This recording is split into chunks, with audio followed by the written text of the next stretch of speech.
A spaceship was coming in for a landing. Ёшу. А ну-ка отставить разносолы, домой летим.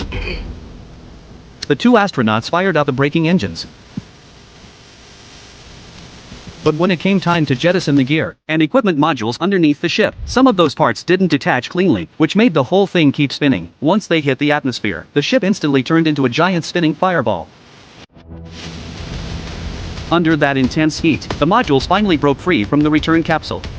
Gravity kept pulling hard, and the cabin was still shaking like crazy. The two of them held onto the handles for dear life. The capsule dragged a long fiery tail behind it, and slammed toward Earth. After punching through the clouds, they quickly deployed the parachutes. Down below was a snowy forest. When they hit the trees, the braking system kicked in. The two astronauts made it safely back to solid ground. Right after that, they popped the hatch and climbed out. Looking around at this unfamiliar place, they didn't waste a single second, and started searching for any sign of people. After hiking about 5 kilometers, they realized this was a totally empty no man's land. Back at mission control, everyone was on edge. The signal cut out right after the capsule landed. Radar couldn't lock onto their location. The military sent out every plane and helicopter they had, sweeping back and forth across the endless forest. But the area was so huge, it was like hunting for a needle in a haystack. Lyosha tried to send out long-wave signals over the radio, but the dense forest, plus the brutal weather, meant the signals just wouldn't get through. With no other option, they switched to sending shortwave signals, Morse code to call for help.